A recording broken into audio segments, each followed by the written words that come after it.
The Iraq War was a disaster, so says renowned American scholar Jeffery Sachs. 20 years later, what lessons can be learned from that period? And what did the U.S. want to achieve in Iraq exactly? Did they really want to bring freedom and democracy to the country and the region? Earlier, I talked to Professor Jeffery Sachs, president of the UN Sustainable Development Solutions Network and director of the Center for Sustainable Development at Columbia University.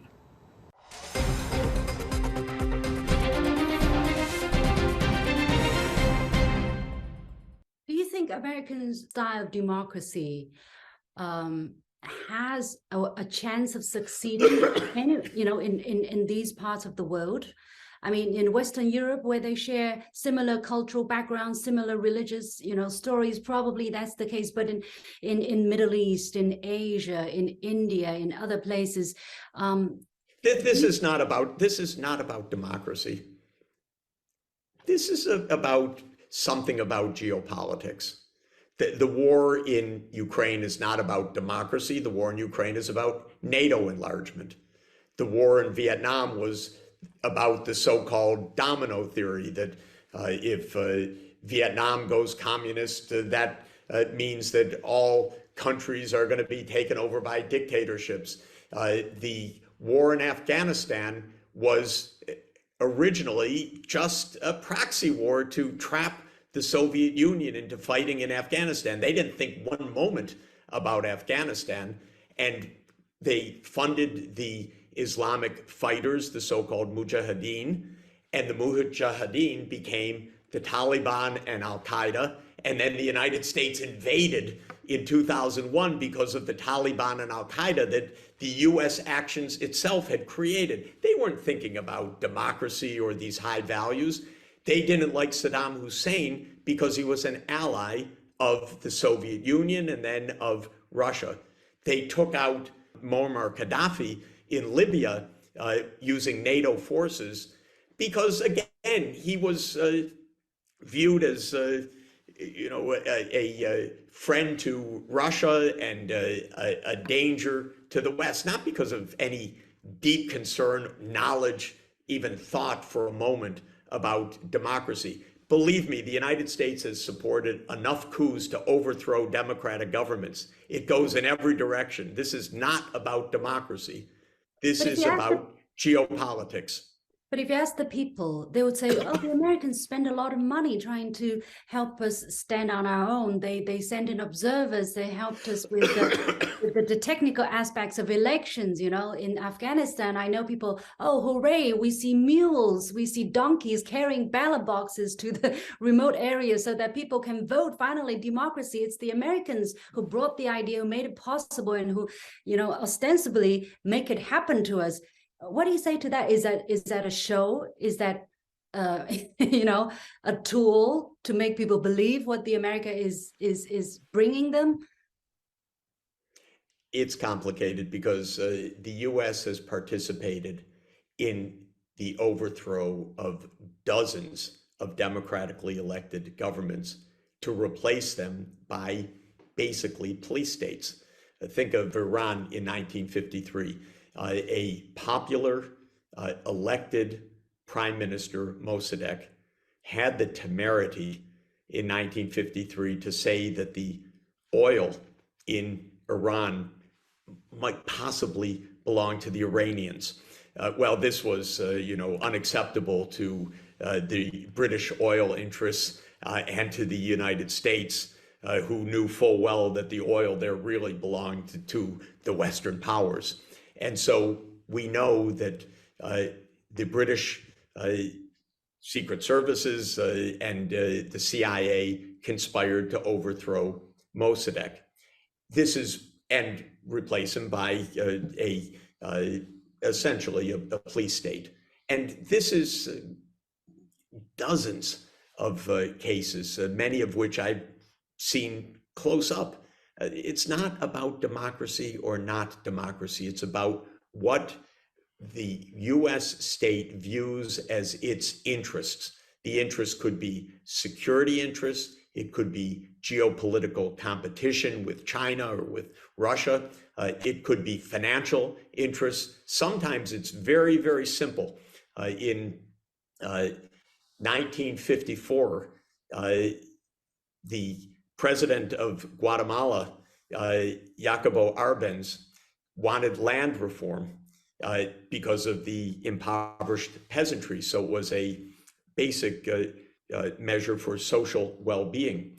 But the United Fruit, a private company in the United States, happened to have a law firm that represented their interests in the US.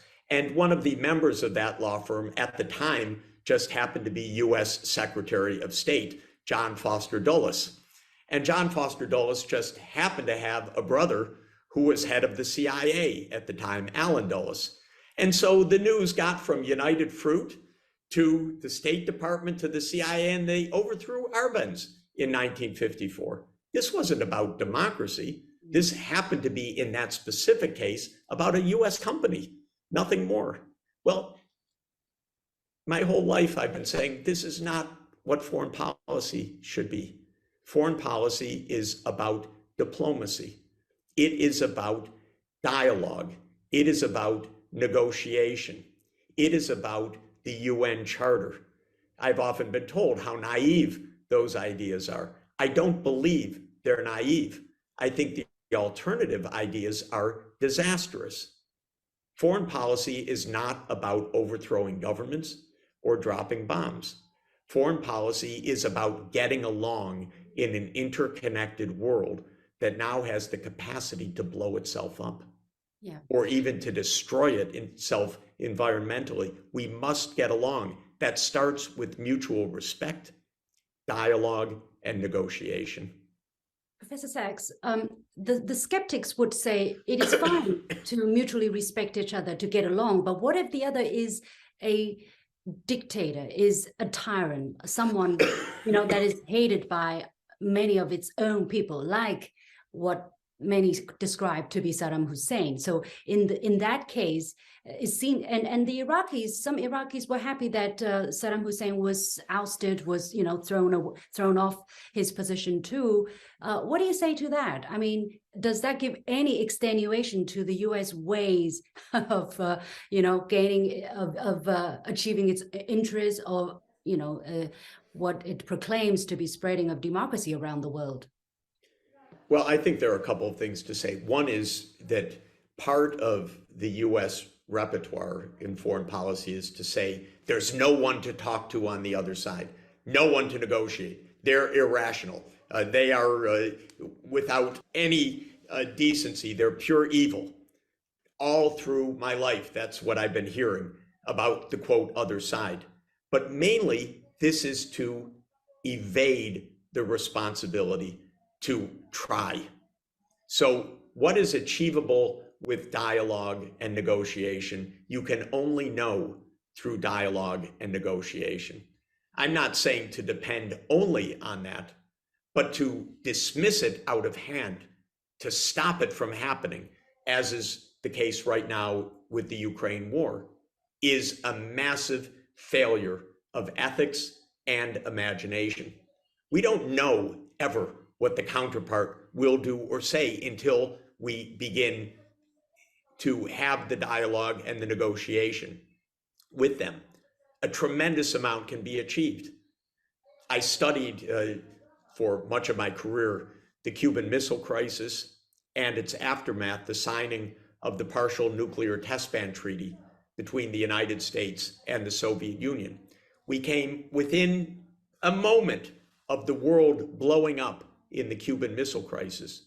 And yet, with imagination, not only was that disaster averted by Kennedy and Khrushchev, but they realized that even at the height of the Cold War, they could negotiate a solid agreement to stop atmospheric testing of nuclear weapons and lead the way to the Nuclear Non-Proliferation Treaty. They had guts that at the height of the Cold War, they would sit down and honestly negotiate with each other. And when they did, they came up with an excellent treaty. When it was the case with Saddam Hussein, We refused to talk. In Afghanistan, no discussion with the Taliban after 9/11. We don't even know what discussion would have produced because there was not even any attempt. There has been no diplomacy between the United States and Russia since December 2021, and the United States is the side that rejected negotiations. And so this is the sense that we make a grave mistake. Not that negotiations are a sure thing, they're not, but to not try is a grave mistake. And I always subscribe to what President Kennedy said in his inaugural address on January 20th, 1961. He said, "So let us never negotiate out of fear, but let us never fear to negotiate." And that idea actually saved the world during the Cuban Missile Crisis, and it led to an important treaty in the immediate aftermath of the Cuban Missile Crisis.